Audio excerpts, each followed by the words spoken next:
Okay, we'll make a start, everybody. I'm just conscious of time. So thanks very much for everybody for attending. The boardroom today is obviously about optimising the recruitment process. So it's going to be a bit of a participative and interactive session that's being facilitated by Marion. Myself and Amy from HR Recruit will also be discussing a few bits and pieces as well. So I will hand over to you, Marion. Okay, thank you very much. We can hand over the hosting as well, so I can screen share. That would be great. Yeah, welcome. It's nice we've got some new names as well as oh, hang on, I've got people to let in as well. I've got to do my multitasking. Bear with me. Right. So yeah, this is quite a big topic, and as usual, those of you that are familiar with how we run these sessions, a lot of it is about you having the opportunity to share your thoughts and ideas and expertise. It's not a sort of a talk and chalk session, but we also thought that, you know, this has been run by HR Recruit for a long time, and actually it was about time we did one about recruitment. So, which is why we will draw on their expertise. So let me just screen share to start with. And just to kind of set the scene a bit, we've some of this you may be more than aware of from challenges you might be having, but vacancies rose to over 1 million for the first time ever in August, and we saw the largest increases in these two sectors, for the hospitality and the transport, and we're actually seeing you know, as consumers, the fallout of the fact that there is such a shortage in those sectors. And at the same time, unemployment is at 4.6%, which in reality is extremely low, because, you know, within those figures are a proportion of people that for various reasons won't be coming back into the job market. So actually, when you are there as an employer, you are in a very challenging market. It is very much an applicant market at the moment, and we know the factors that have contributed to that. We've got obviously the pandemic has had a huge impact on some organisations. We've seen the impact of Brexit, and where we've lost a lot of resource for staff, and some sectors were struggling with skill shortages even, you know, prior to all of that happening. So for some organisations it's a new challenge, for other people it's one that they've been battling. But I think what we want to really remember is that, you know, recruitment is a two-way process. We want to set a scene, a process, an experience that means however big or small the pool of applicants are, people want to work for you, and actually it's a positive experience from that first contact they have with you. So Jo and Amy, I think there were a couple of things you were going to throw in about what you're finding in the market at the moment. Yeah, I mean, I think to obviously reiterate what you have said, Marion, generally, and I know even speaking to clients, they're finding this as well, that there's a massive candidate shortage at the moment. So vacancies are outstripping the number of candidates that are actively looking and who are, you know, available. So it really is a candidates market at the moment, which means when you are actually doing the recruiting, it's really important to be obviously as efficient and, you know, efficient as possible, but also to make sure that your offering is attractive as possible. So there's lots of things there around, you know, making sure that the interview turnarounds are really, really quick to make sure, you know, we're not losing candidates, and just making sure that, you know, the package it is attractive. So what does the package mean? It's, you know, not just salary. And I think, you know, I think Marion's going to come and touch on this in a few minutes about what is important to candidates at the moment. So a few things there, but, you know, lots to consider. Thank you. Anything you want to add, Amy, at this point, or do you want to come on? I think Jo's covered a lot of it there, but really just to talk about the fact that at the moment in the market, there's also a lot of counter offers happening. So, you know, it's frustrating for everyone involved when you get to the point where you feel that you've got a suitable candidate, you offer, and then they get counter offered by their current employer. So again, just going back to the point of making sure that package is really competitive from the outset, really. Thank you.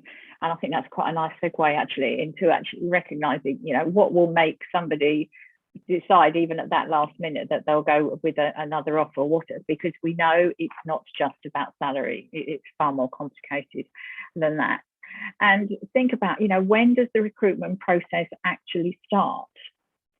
If you think about it, it's way back. It's all about the brand awareness. It's your organizational reputation. And you might have had that as a, you know, a customer experience, as a positive or negative experience, what its wider reputation is like. And people will want to learn about you before they'll apply. Some research I found, you know, 82% of applicants will look at a company's website before that to help them decide whether they're going to apply.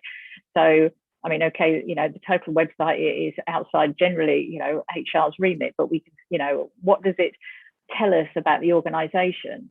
Is it, you know, positioning it in the way that you believe you are as an employer in terms of the language it uses? So, you know, think about that from the first contact somebody has. You know, every touch point somebody has with the organization forms part of their experience as an applicant, and will be helping to form their feelings as to if they get offered a job, will they want to say yes or no? And that can be, you know, what you might think of small things in the days, or was, you know, face-to-face interviews. You know, how are they greeted when they turn up for an interview? Are they expected? Are they welcomed?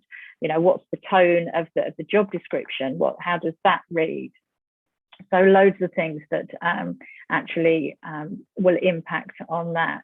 And I know, you know, Joe and Amy had got some examples of where the process had created experiences that weren't helpful or that were positive. Is there anything you want to throw in now, Joe, Amy? Yeah, I think there's two things to touch on really that you've discussed there. One is branding. I think a regular complaint that you hear from people that are applying for jobs is that they never heard back. And I think it's really important for us as recruiters and for businesses, because that is part of your brand, to communicate and ensuring that you're providing feedback, whether it be positive or negative, throughout the whole process. So that is all part of the brand. Another thing to probably bring up here is an example. So I was working with a client recently who had a 6-stage interview process. By the time we got into the middle of that process, there were 3 candidates they had identified that they really liked. But all 3 candidates had been snapped up with other offers. So it's just, again, coming back to that process and making sure it's efficient, it's quick, it's slick, and that the turnaround time is as short as possible. Otherwise, you're just going to lose the candidates. Thank you. Anything to add? Yeah, just one thing I was going to say was, we always contact the candidates after the interview for candidates' feedback, because it is a 2-way process. And I had a conversation with the candidate. It's only a few months ago, actually. And the feedback from the candidate was, well, they didn't really try and sell me the role. And I said, oh, okay. He said, to be honest, he said, I think they'd been interviewing all day.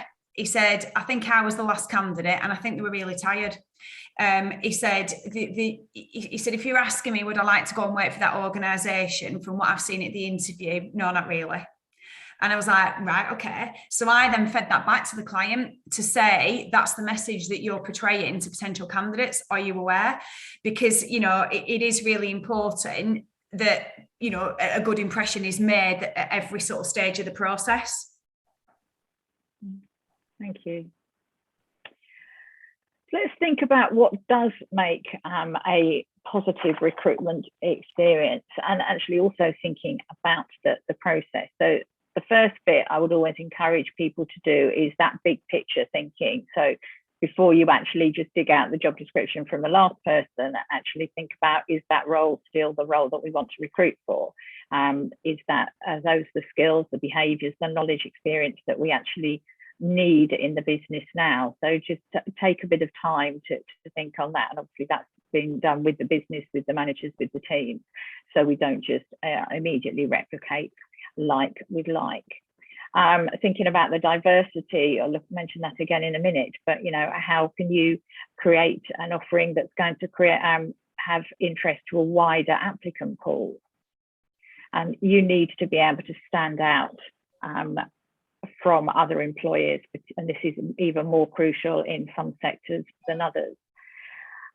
Thinking, the offer, and as Joe and Amy have said, it's not just about salary. There are so much other things that people are considering, and that also links in with the diversity and the inclusion, because there are when the researchers looked at different age groups, they're looking for different things. A certain percentage of people would really value enhanced maternity and paternity leave. And there was some research from Monster. 73% wanted to see clear evidence of a commitment to diversity and inclusion. So, how are you actually really evidencing that, as opposed to it just being a line on an application form? 74% of applicants wanted to be working for an organisation that helped the environment. So, all the CSR strategies, and 50% wanted to work for somebody, an organisation that visibly was supporting a charity. So it is far from just about the salary, just about are they working from home or in the office. Lots of things will be affecting that. And actually linking that to how you can create a more diverse and inclusive workforce. How are you tailoring an offering that can appeal to a wider pool of people? And also throwing the thought in there is about culture fit. So often we hear people, they wouldn't fit in. And often fitting in means we are replacing or bringing somebody in that is very similar to other people in the I'm just saying somebody who is, similar to other people in the team, like.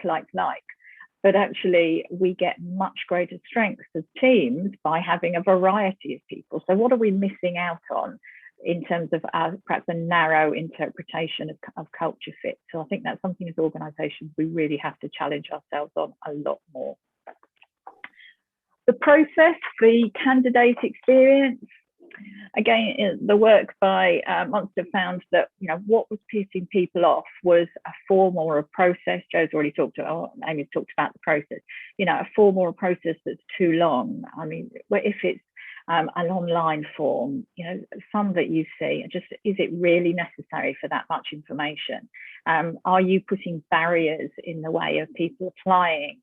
Is a CV perfectly adequate? And actually, over the years, people have used an online form or an application form because of consistency of information, but actually isn't a CV fine? And it makes it easier for the applicant. Are we using jargon that actually doesn't mean anything to other people, might even actually distract people, put them off? Job description, how does that read? If you are outside the organisation, does it make sense? Do you understand what it's actually saying about the role? And is it a real, proper job description, or is it actually a task list? Is it focused on, outcomes or inputs? Also look at the person spec. Are you putting things on there that actually you don't really need? You used to do sort of the desirable essential. Are you missing out on people that would have had the potential to develop into the role? And actually that puts younger people off. There's also a gender split as well. Women are more deterred than men if they don't think they tick every box on the person spec. But actually, what are you missing out on by having too strict or too high a person spec for the role? There's mix as to whether people prefer face-to-face interviews or online. I think that there's pros and cons with both. And the other thing for the candidate experience is keep in touch with them, keep people updated, and then, as already been said, that feedback. Or if you're in a situation where you're having such a high volume of applicants, you can't realistically give everybody feedback.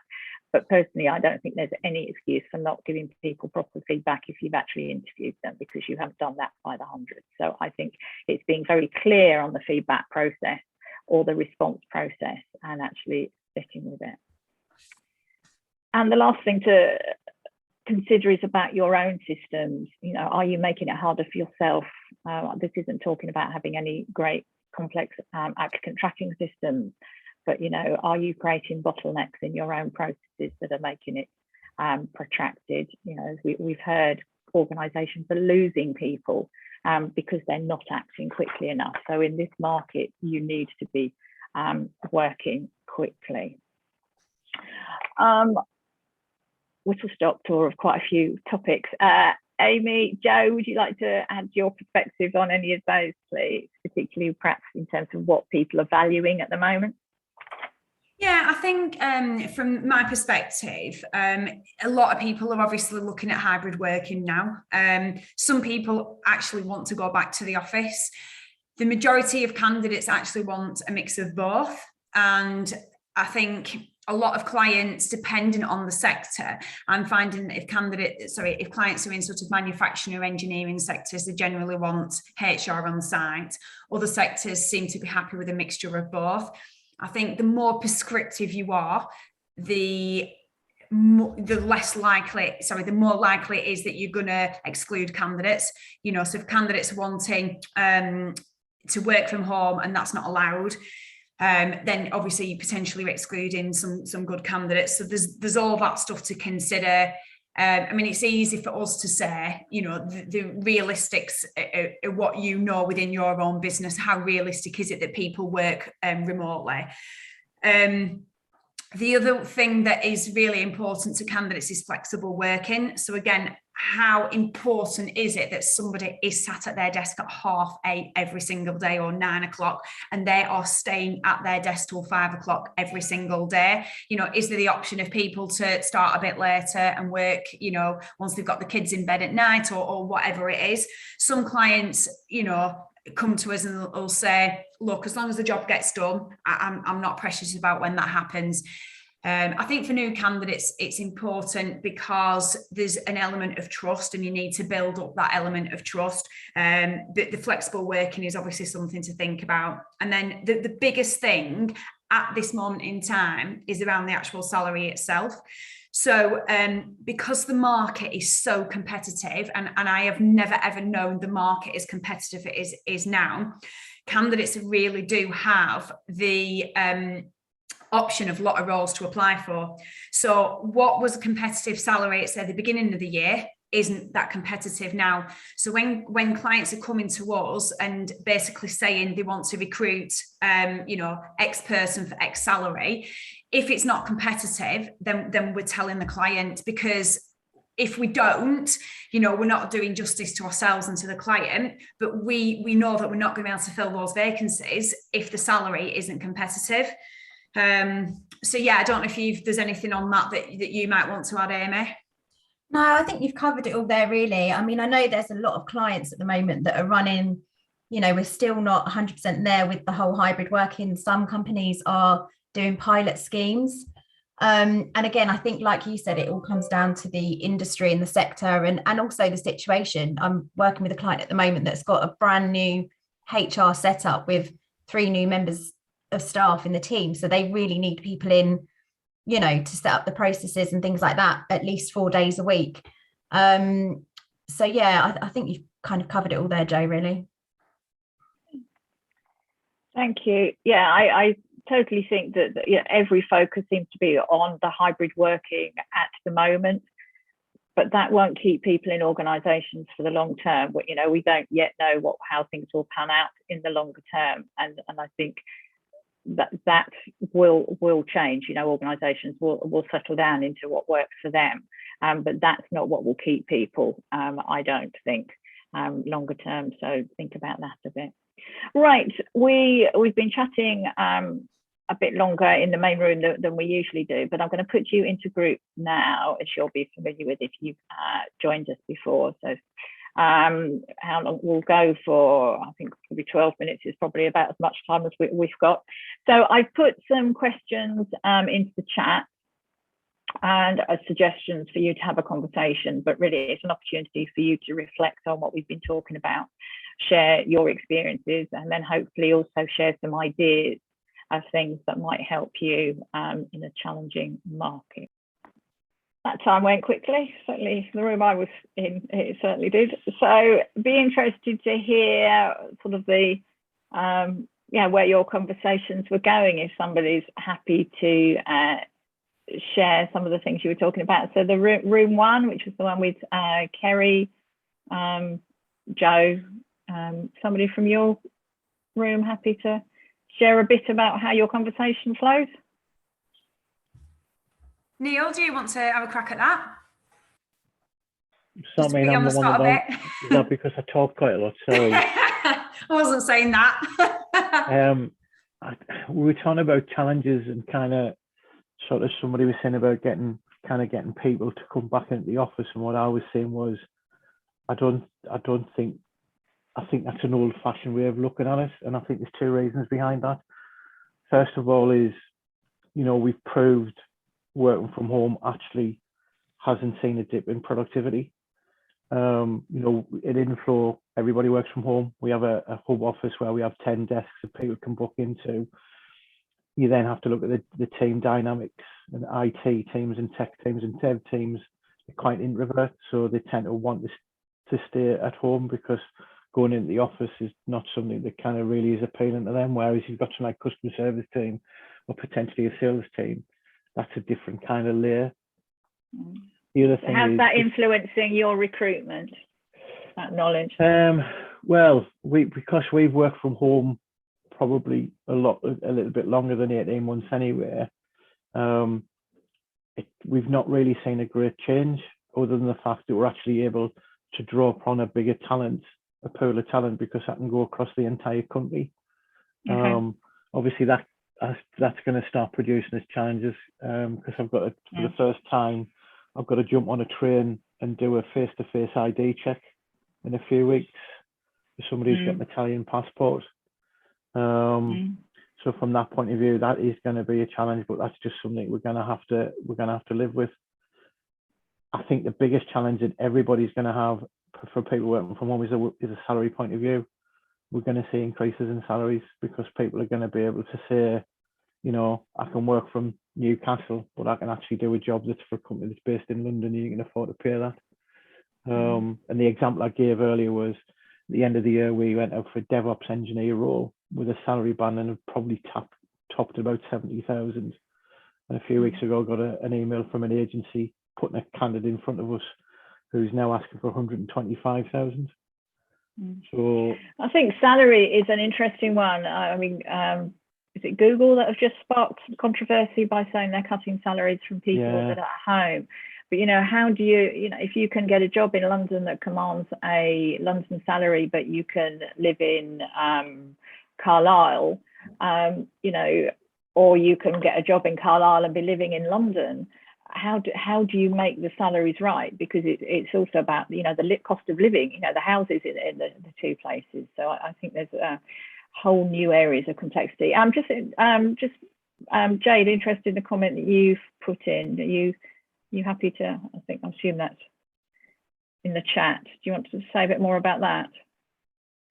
Yeah, I'm from a mental health charity in Leeds, and we just wanted to attend this webinar because we're really struggling with applicants. We're not getting enough. Some jobs that we advertise, we're getting 2 people applying, and sometimes the actual application is a little bit weak in the fact that we do require a 1,000-word statement, but we're sometimes getting a couple of sentences.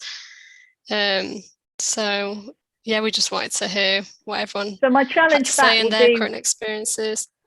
What's the link between people's performance and their ability to do the 1,000-word statement? Yeah, exactly. It's about making it more accessible of ways to apply. But I guess that's our first point of contact with applicants and ways to sift. Yeah.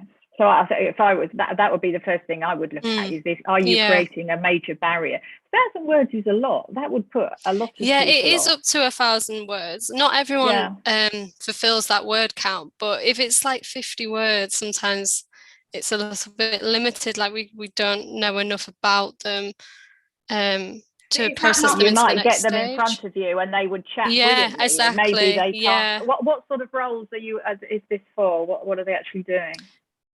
There's various roles. We've got administration roles, team leaders, the ones that we're really struggling with are support workers at the moment. Yeah. I mean, I would suggest that asking for 1,000-word statement for a support worker, you are putting a big barrier up. You know, just look at their initial bit, or give them an opportunity to do a short, you know, a recorded statement or something. So I would seriously look at that as a barrier, and actually, you know, where are you putting an obstacle? Nikki, we do support workers. We have mental health support work. We have recovery support workers as well as residential support workers. And we used to have similar in our application, but we changed it to a bit more specific questions, so that it would just for the different roles as well. So it did mean that we had a couple of application forms. So we had one for like our central support, so more of like our head office team, and one more for our frontline services, for want of better phrase. And so we changed it to say, you know, what excites you about, to make it specific to that role. And then they could, so rather than saying, could you do 1,000-word statement, we didn't really give them a word limit. We just gave them a box to fill in, so they could either write or type, depending on how they did it. But then it just meant that we identified those skills to know who to potentially interview. But we broke it down. We made it smaller. We made it more manageable. Even for if I was applying for my role and it said you've got to do 1,000-word statement, I'd go, nah. It doesn't specifically say 1,000 words, like you have to do this, but you've got up to that amount. And with people just writing a really tiny, it doesn't really give us enough to work off. If it's something you want, I'd either make it specific or take it out completely. And maybe do it as part of the interview process. Just get rid of it. So get rid of that barrier, so that you get more applicants. And then in the interview, because I know what it's like, you need people to be able to write. You need to be able to see that they can do some written work, so that they can write up the reports, they can do the risk assessments, they can do that sort of element. That's why it's in the application form. But you need to get them through the door first. So get them through the door, and then at interview you can assess that. Or you find ways of supporting them to do that. But I think if you think of support workers, you know, the main thing for the behavior skills is actually being able to do that, and you know, that's tough work. So I would really question whether your recruitment process is effectively using assessment methods that are not actually the things that are important once somebody starts. And if you're only getting a couple of applicants, then actually you could just pick the phone up, and that would tell you a lot in just you know, it don't have to make anything complicated. We do. We state in our advert that to contact us, because we are happy to make the the application process as accessible as possible. Maybe we need to start stating the ways that we could. Or maybe you actually look at changing the process a bit, so it is simpler, so you're not making people, because you're immediately creating a barrier if people have to make contact with you to find an easier way. And if somebody's perhaps short of confidence, they're going to feel that they're going to show by not doing that. So I'm just mindful of time. So room 2, so that was Kate, Nikki and Pam. A brief summary of where your conversations were. Nikki, you just contributed something with Pam. Okay, anything you wanted to add? I mean, we were talking about, I know Nikki and I both struggle getting the lower level employees. We're getting a lot of applicants for our higher level recruitment, mid to high level recruitment. There's not really a problem attracting them. It's for the under £10 an hour types of roles. Or close to £10 an hour types of roles is a real struggle, especially I'm in Lincolnshire, and there's a lot of large kind of warehousing sort of employers in the area, and the available candidates have dropped for various reasons in the past 18 months. So that's a particular struggle for us. And I know, was it Kate, you were talking about the struggle to get different Kate's in sort of the education sector, so it's difficult for attracting people like engineering lecturers, etc., and how to attract them. In some markets where there is a real shortage, you know, almost regardless of how wonderful you are, there just are not the people out there. It creates a whole nother level of challenge. Room 3, so that was the group that Amy was in, but you're not going to leave Amy to do the talking, are you? So who else from that group would like to share something? I don't mind if no one wants. John's left. Oh, I mean, you should hold out for longer. You should hold out for longer. Somebody else. We didn't. Go on then, Amy. You're right, Marion. The time went really quick, so we didn't get through all of your points there. But I think the main things that came out of it were talking about getting the job spec right from the outset. A lot of the people in our group were talking about their personal experiences through their interview process when they've joined their organisations, and again, sort of how it varied in length of time and not knowing the interview process from the beginning. You know, you get through one stage and then you're informed, right, there's another stage, and then there was 4 stages. What else did we cover, Lornette? You know, we also talked about sort of the opportunity to develop the candidate pipeline. So my example was where we've established reserve lists, where a candidate has been appointable but has not been the appointed candidate. So with their consent, agreeing to keep their details, you know, for up to 6 months, so that if another vacancy arises, you know, giving them the opportunity to interview at that stage without having to go through the application process again. And that's really good from a cost-effective way as well.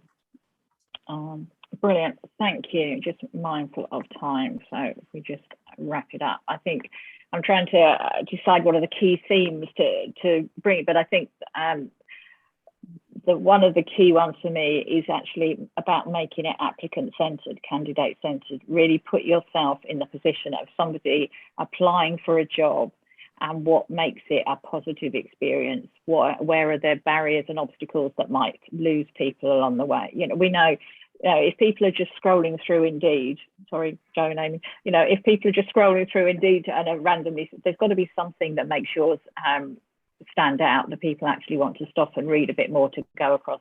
So, you know, the language you're using, out the barriers, and then think the other thing is, you know, bigger picture, what are actually applicants valuing, and recognizing it's not just about whether you work from home or the office, it's not just about salary. It's a lot of other things that will be important. Different things are important to different people. We're never going to meet everybody's needs, but actually thinking a bit more about it. So that brings us to the end. That's me. If anybody's interested in catching up afterwards, it'd be good to connect with you if I'm not. And we've not done too badly for time, Joe and Amy. So shall I hand back to you? Thank you, everybody, for your contributions and participation. I think Joe and I could talk about recruitment all day, really, couldn't we? But we have to end somewhere. Yeah. Okay, so thanks very much to everybody for attending. I really appreciate it and hope that it's been beneficial. I will send out an email to everybody this afternoon who's attended, and for the people who haven't as well. We've got one this time next week on mental health and digital well-being, if anybody wants to sign up for that. And yeah, thanks very much and have a good afternoon.